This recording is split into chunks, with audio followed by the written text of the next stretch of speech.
Hello लोगोफोर गिबियावनो बयखौबो स्कुल टिउसन सेन्टार टिउसनावहाय बरायगोन लानानै जाबाय जों दा बे भिडिअ सावरायगोन आसाम डाइरेक्ट रिक्रुटमेन्ट ग्रेड 3 नि मेथ्सनि कुइसनफोरनि सायाव जों सावरायगोन जायफोरनाखि कुइसनफोराहाय गोनांथार आरो बेफोरबायदि कुइसनानो फरिखायावहाय फैगोन बेखायनो नोंथांमोना भिडिअफोरखौहाय नायलांबाय थाबानो जाबाय जोबजासिम नायलां बेवहाय फार्स्ट कुइसनाव दङ जे व्हाट इज द एंगल बिटुइन द आवर हैंड एंड द मिनिट हैंड अफ द क्लक एट 1:30 से 30 रिंगायाव घड़ीनि जेनाखि घड़ीनि 1:30 रिंगायावहाय घन्टा दाबु आरो मिनिट दाबुनि गेजेरनि खनाया बेसेबां जायो बेखौहाय जोङो दिहुननांगौ ना 1:30 आवहाय बेवहाय 1 ना 1:30 होननाय लोगो लोगो ओरै जागोन बियो ना अब्ला बे खनानि जखाया बेसेबां जायो बेखौहाय जोङो दिहुननांगौ बेसेबां डिग्री जायो बे खनायाहाय ना अपसनाव दङ 150 165 185 135 होमबा बेफोरनि गेजेराव माया जागोन बेखौहाय जोङो दिहुननांगौ फैनो हानाय बेखायनो कुइसनाहाय फर्मुलाखौ गोसोआव लाबानो जाबाय जेब्ला बेबायदि कुइसन फैनाय नुयोना अब्ला जोङो खालि नैबे फर्मुलाखौल' बाहाय मड बेवहाय मा जागोन 11/2 बेवहाय एम माने मिनिट माइनास 30 एच माने आवार बा घन्टा मा जागोन बेवहाय 11/2 मिनिटआ बेसेबां दं बेवहाय 30 ना ओंखायनो 30 माइनास 30 घन्टायाहाय बेसेबां 1 ना जों थोंजोङै खालामनो हाखाय बेवहाय जोङो ना 2 जों 30 खौ रानबाबो जाखाबायमोन मा जागोन 2 जों 30 खौ रानबाबो बेसेबां मोनगोन जोङो 15 ना 15 दाना 15 जों जोङो जेब्ला 11 सानजाबगोन बेसेबां मोनगोन जोङो 165 माइनास मा जागोन बियो 30 होमबा जोङो 5 निफ्राय 0 थांबाथ' 5 3 निफ्राय 6 निफ्राय थांबा 3 बिनिफ्राय 1 होमबा मा जागोन एन्साराहाय 135 डिग्री अप्शन नम्बर डी आहाय जेब्ला बेबायदि सोंनाय फैयो मोननै घन्टानि दाबु आरो मिनिटनि दाबु ना बिसोर मोननैनि गेजेरनि डिग्रीखौ जेब्ला नोंसिनाव सोंगोन ना जेब्ला आनजादावहाय सोंगोन अब्ला मा खालाम नैबे फर्मुलाखौहाय बाहायबानो जाबाय ना जेनाखि बेवहाय मा दङ हाफ 11/2 एम माने मिनिट ना एच मानेथ' घन्टा 11/2 एम माइनास 30 एच जेब्ला माइनास मोनगोन जुदि माइनास मानखौ जों जुदि बेवहाय माइनास मोनहैनाय मोनबा जों नैबे सिनखौ बोखारनाय लोगो लोगो सिननिफ्राय नैबे सिननि बायजोआव फैनाय लोगो लोगो माइनासा मा जायो प्लास जागोन मिथिबाय होमबा गोसोआव ला माइनासबाबो मा जागोन बियो मानाहाय प्लास जागोन आरो माइनास जाखाया डिग्रीनि जखाया बेवहाय ना बे खनानि जखायाहाय दानिया जोङो नेक्स्ट कुइसनाव थांदोनि नेक्स्ट कुइसनाव मा होनदों जे the areas of a square and a rectangle are equal if the side of the square is 18 centimeter and the length of the rectangle is 36 centimeter find the breadth of rectangle जे मा होनदों मोनसे बर्ग आरो मोनसे आयतनि जेनाखि दब्लायथिया मा होनदों समान होननानै बुंदों आरो मा होनदों बेवहाय जुदि बर्गनि आखान्थिया 18 सेन्टिमिटार आरो आयतनि आखान्थिया 36 सेन्टिमिटार अब्ला मा खालामनांगौ आयतनि गुवारखौहाय दिहुननांगौ जे बेवहाय माया समान होननानै दङ बेवहाय दब्लायथिया होनानै समान होननानै होनाय दं होमबा बर्गनि दब्लायथि दिहुननायनि फर्मुलाया मा जायो ए स्क्वायर दब्लायथि दिहुननायनि फर्मुलाया ए स्क्वायर आरो आयतनि दब्लायथि दिहुननायनि फर्मुलाया मा जायो एल इन्टु बी ना एल इन्टु बी दाना बेवहाय एनि माना होनाय दं एनि माना ए माने आखान्थि मानि बर्गनि आखान्थि मानि बर्गनि आखान्थिया बेसेबां दं 18 होननाय दं ए स्क्वायर मानि मा 18 इन्टु 18 बियो ना 18 इन्टु 18 समान एल इन्टु बी गोलाव सानजाब गुवार गोलावा बेसेबां दं बेवहाय गोलाव लावथाय मानि गोलाव एबा लावथाय बेयो ना 36 बिनिफ्राय मा दं बेवहाय बी जिहेथु जोङो गुवारखौ दिहुननांगौ बीखौ दिहुननांगौ ना होमबा 36 आ मा खालामफैगोन बा जोङो थोंजोङै राननोबो हाखायो जोङो आरैबायखौ लाबोबाबो जाबाय 36 इक्वल टु मा जाबाय बी 18 जों 36 को रानोबा 2 जों 18 को रानोबा बेसेबां 9 होमबा बिनि माना बेसेबां जागोन 9 सेन्टिमिटार होमबा मा जागोन अपशन नम्बर बी आहाय 9 सेन्टिमिटार आहाय जागोन बियो ना दानिया नेक्स्टआव दङ द average of a man and his son is 60 years the ratio of their age is 13:7 respectively what is the son's age जे मा होनदों बेवहाय सानै बिफा आरो फिसाला ना बिफा आरो फिसाला बिसोर सानैनि बैसोनि गराहाय बेसेबां होनदों बेवहाय 60 बोसोर ना बिनिफ्राय बिसोरनि रुजुथाया मा होनदों बैसोनि रुजुथाया 13 आरो 17 ना फारिहा बिनिफ्राय फिसालानि बैसोखौ दिहुननांगौ जिहेतु बेवहाय बिसोर सानैनि बैसोनि रुजुथाया बेसेबां दङ 60 सानैनि होनना बुंदोंबा सानैनि बैसोखौ जों बेवहाय प्लास खालामनानै मा जादों 2 जों रानदों बेवहाय सानैनि बैसो दङ बेयाव ना माने साबैसे दं बेवहाय गासैखौ दाजाबगोन होमबा बेवहाय जोङो सानैनि दं ना होमबा बिसोर सानैनि गासै बैसोआ बेसेबां जागोन बेवहाय x = 2 जों 120 खौ सानजाबा बेसेबां जागोन बेयो सरि 2 जोंहाय 60 खौ सानजाबा 120 होमबा जिहेतु बेवहाय बिसोर सानैनि गासै बैसोआ बेसेबां जाबाय 120 जाबाय दानिया जोङो बेवहाय 120 ना 120 जाबाय जिहेतु दानिया जों मा खालामनांगौ फिसालानि बैसोखौ जोङो दिहुननांगौ ना होमबा बेवहाय नाय रुजुथाया बेसेबां दङ 13/7 बा 13/7 आव मा खालामदों जों बिसोर मोननैनि रुजुथायखौ दाजाबदो बेसेबां मोनगोन जोङो 20 ना 20 होमबा जिहेतु जोङो बेवहाय बिफानि बैसोखौ दिहुननाङा बिफानि बैसोखौ दिहुननांमोनब्ला मा जागौमोन जोंनाहाय जे जोङो गासै बैसोआ मा जाबाय 120 गासै बैसोआ 120 नि आरो बेवहाय फिसानि रुजुथायनि दाजाब गासै बेसेबां 20 आव मा जागौमोन बियो बिफानिखौ दिहुननो होनबा मा जागौमोन 13 जागौमोन बियो ना होमबा जोङो सानजाबो राननायमोनब्ला बेवहाय 6 मा जागौमोन 6 जों जोङो 13 खौ सानजाबोब्लानो मा मोनगौमोन जोङो बिफानि बैसोखौ मोनगौमोन नाथाय दायो मा खालामनांगौ फिसालानि बैसोखौ दिहुननांगौ जों जिहेतु फिसालानि बैसोखौ दिहुननांगौ अब्ला मा खालामनांगोन जों बेवहाय 120 मा जागोन गासै रुजुथाया 20 नालाय 20 नि बेसेबां होनदों बेवहाय 7 फिसालानि होमबा लाथिख'जों लाथिख' रानबाय 2 जों 12 खौ रानबा 6 सानजाबसिन बेसेबां जायो 42 होमबा 42 बोसोर अपसन नाम्बार दियाहाय होमबा बेवहाय फिसालानि बैसोआ बेसेबां जागोन 42 बोसोर आरो जुदि बिफानिखौ थिननायमोनब्ला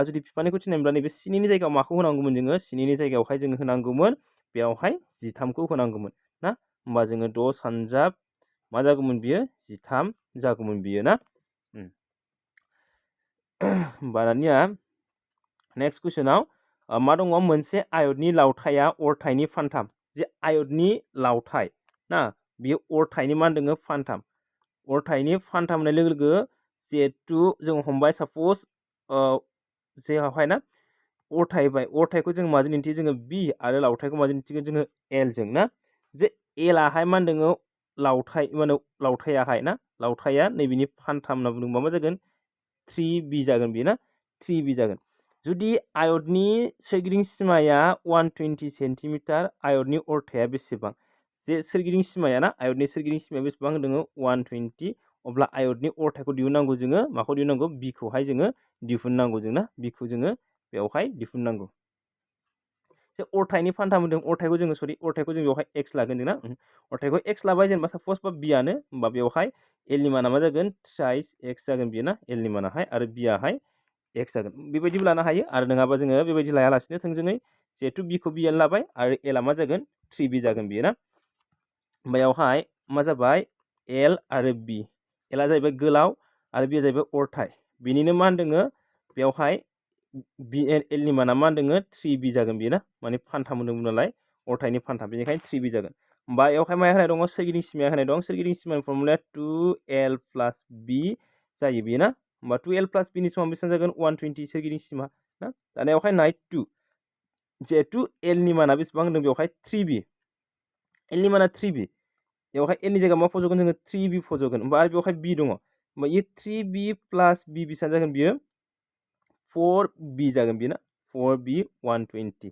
फज'बाबो जागोन जोङो फज'लायासै थोंजों बानायबाय ना होमबा 2 जों जेब्ला एखौ रानगोन जोङो 60 मोनगोन आरो 4 जों जेब्ला एखौ रानगोन जोङो बेसेबां मोनगोन जोङो 15 ना 15 होमबा b नि माना बेसेबां जागोन बेवहाय 15 सेन्टिमिटार होमबा जोङो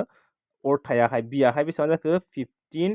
सेन्टिमिटार अपसन नाम्बार एआहाय जाबाय बेवहाय ना कारेक्ट एन्साराहाय दायो नेक्स्टआव दङ √8/√2 नि माना बेसेबां जायो बेखौहाय दिहुननांगौ बेवहाय नाय √8 आरो √2 √2आथ' बेवहाय रोदा अनजिमा जाखाबाय बेयो ना होमबा जोङो 2 खौ नाय सरि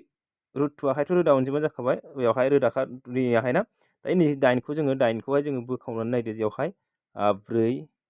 आरो 2 बेबायदि बानायबाबो जायो आरो नङाबा जों मा मिथियो जे जोङो 4 सानजाब 2 8 मोनो जे जोङो नाय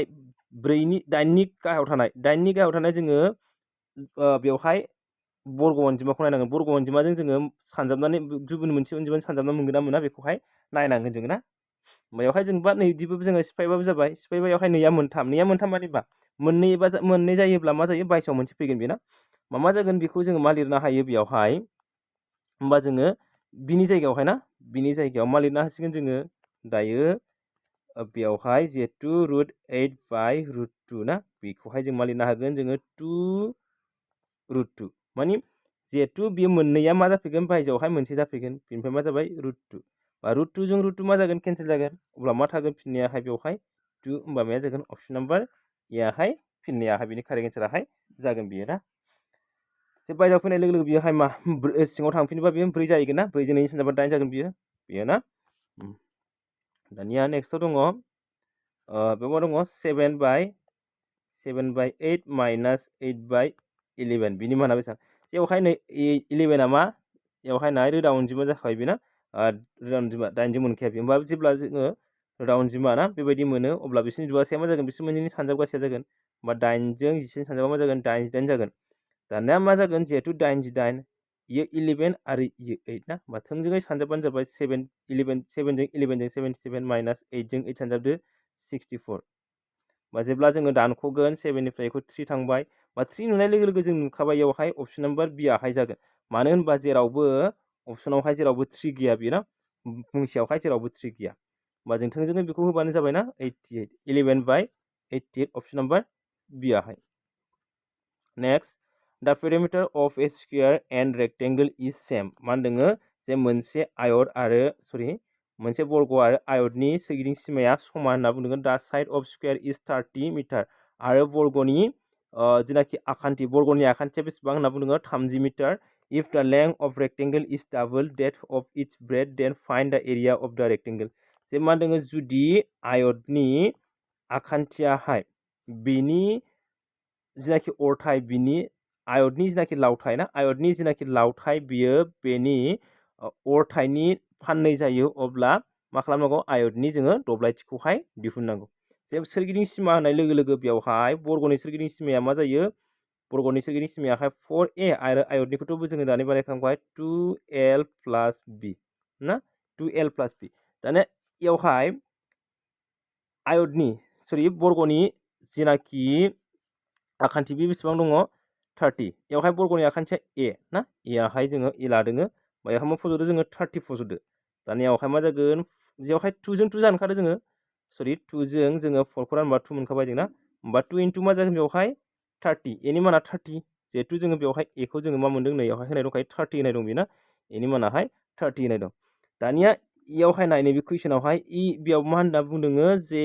आयतनि जेनाखि लावथाय बियो मा होनदोङो अरथायनि फाननै लावथायाहाय अरथायनि फाननै होमबा एलाहाय मा जागोन 2b जागोन ना एलनि माना मा जागोन 2b दहायबो जों बानायखाबाय एलआ मा जागोन अरथायनि फाननै नालाय बेखायनो एलाहाय 2b जागोन एलनि समान 2b होमबा 2b जों आरो नैबे b मोनसेजों प्लास खालामबा मा मोनगोन जों बेवहाय 3b मोनगोन जों ना 3b होमबा 3 जों जों जेब्ला 30 खौ रानगोन अब्ला बेसेबां मोनगोन जोङो 10 जों 2 जों सानजाबा 20 होमबा बेयावहाय मा मोनबाय जोङो b खौहाय 20 मोनबाय दाना जोङो मा खालामनांगौ एलाहाय फाननै होनना बुंदों ना b नि फाननै बा फाननै होननाय लोगो लोगो जों मा 2 जों जोङो होमबा जिहेतु बेयावहाय b खौ मोनबाय एला बेसेबां जागोन होनबा फाननै नालाय 2 into 20 is equal to बेसेबां जागोन 40 दानिया जों मा खालामनांगौ दब्लायथिखौ जोङो दिहुननांगौ आयतनि दब्लायथिखौ दिहुननायनि फर्मुलाया जाबाय l into b ना l into b एलाहाय बेसेबां बेवहाय 40 into 20 4 जों 2 जों 8 ना आरो दाबनानै लाथिख' मोननै होमबा मा जागोन 800 मिटार स्क्वायर बियो मिटार स्क्वायर बियो ना अपसन नाम्बार बियाहाय फिननाया जागोन बियो नेक्स्टआव दङ in a triangle ABC angle C is equal to 3 angle B equal to 2 angle A plus angle B जेवहाय मा होनदोङो एंगल C नि समान 3 एंगल B ना 3 एंगल B आरो बेनिफ्राय दङ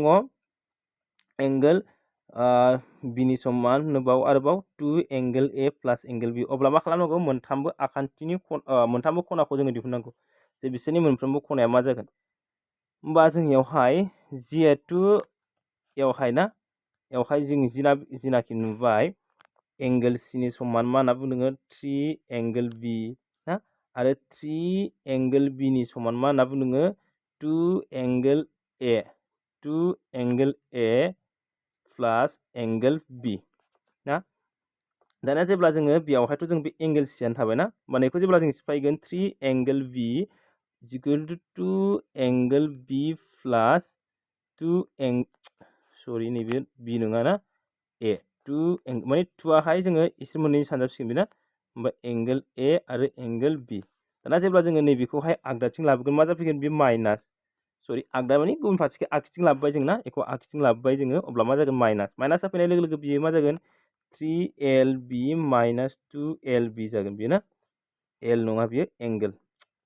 एंगल बि होमबा मा जागोन 3 एंगल बि निफ्राय 2 एंगल बि माइनास खालामबा मा जागोन एंगल बि थागोन बेना angle B is equal to 2 angle ए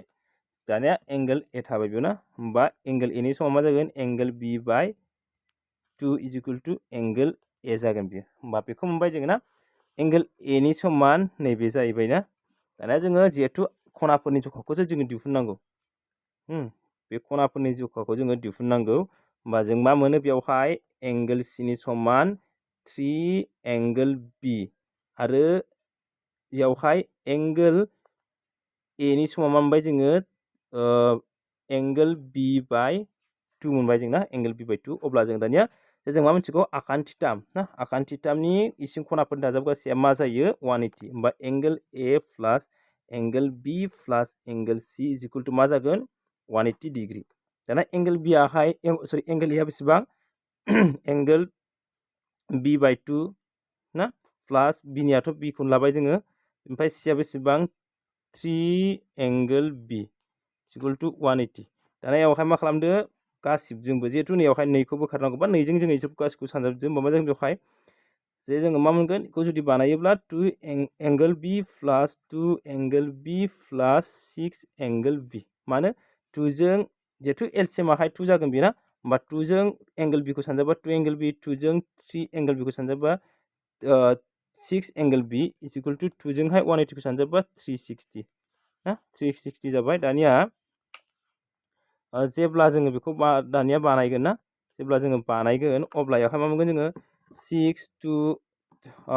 1 ना 6 to 1 दाजाबा जागोन 9 angle B is equal two 360 बा 9 जों जेब्ला बेखौ रानगोन जोङो बेसेबां मोनगोन जोङो 40 होमबा एंगल बि नि माना मा जागोन 40 होमबा जोङो नायदो यावहाय अपसनाव जेनोखि नुबाय बेयावबो दङ बेयावबो दङ नैबिसोर मोननैयाथ' नंखाला बेना मोननैया नङा दाना अबे मोनसेया जागोन बेखौहाय नायदो जिहेतु एंगल बि बेयावहाय जोङो नुयो जे एंगल बि नि खावसे याहाय एंगल बि नि खावसे मानि मा 40 नि खावसेया मा जागोन जे बुङो 40 नि खावसे मानि मा 20 जागोन बाट जोङो 2 जोंहाय 40 खौ राननाय लोगो लोगो बेसेबां मोनगोन 20 जोङो मा जाबाय बेयावहाय मा होनदों 2 जोंहाय 40 खौ रानबा बेसेबां मोनगोन जोङो 20 होमबा ए निया 20 जाबाय होमबा ए निया 20 नालाय नैबे जागोन अपसन नाम्बार ए आहाय ना अपसन नाम्बार ए आहाय 20 आरो जुदि बानायबावोबा बेयावहाय जोङो 40 जों जोङो सि नियाहाय मा 3 बि नालाय 3 एंगल बि होमबा 40 जों 3 सानजाबा 120 होमबा मा जागोन अपसन नाम्बार ए आहाय कारेक्ट एन्साराहाय जागोन बियो दाना जोङो नेक्स्ट कुइसनाव दङ द average of 10 Parsons is 60 years if the total age of 8 person be 488 then find the average age of the rest of 2 person जे मा होनदों 60 सुबुंफोरनि जिनाखि गड़ बैसो बे बेसेबां होनदों 60 बोसोर जे 60 सुबुंफोरनि गड़ बैसोआ बेसेबां होनना बुङो 60 बोसोर जुदि 8 सुबुंनि गासै बैसोआहाय 488 अब्ला मा खालामनांगौ आद्रा थानाय 2 सुबुंनि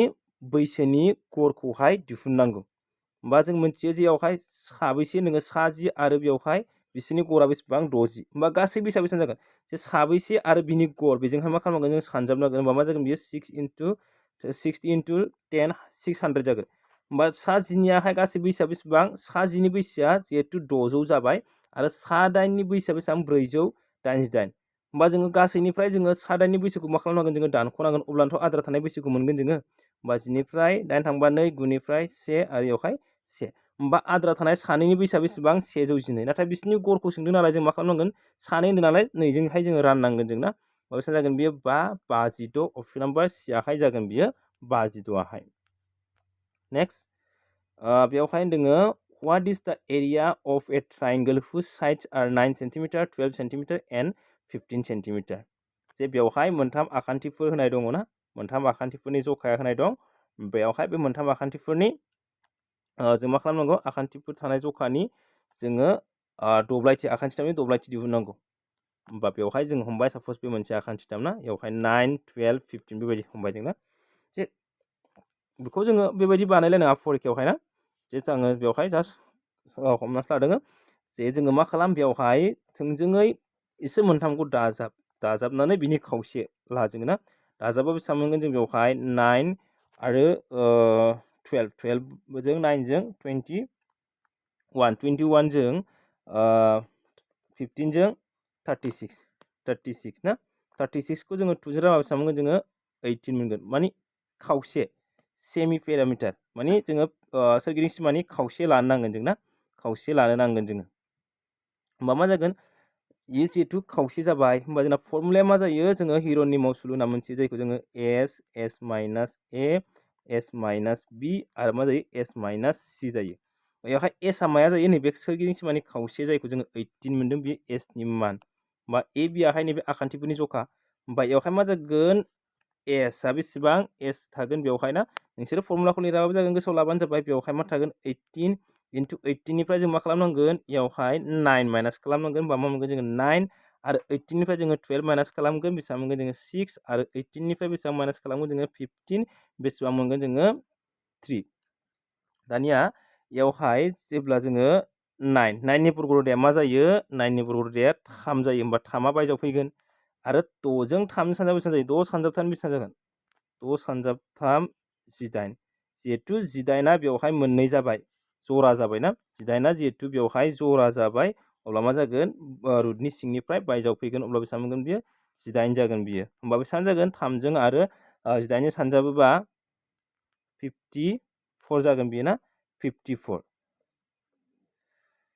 होमबा माया जागोन बेयाव 54 सेन्टिमिटार स्कुवेर अपसन नम्बर बी 54 आहाय जागोन बियो ना कारेक्ट एन्साराहाय बेयो जागोन होमबा स' दिनै भिडिअआ बेखिनियानोसै जुदि नोंथांमोना भिडिअखौ नायना मोजां मोनदोंब्ला लाइक शेयार कमेन्ट खालामबानो जाबाय गोजोन्थों।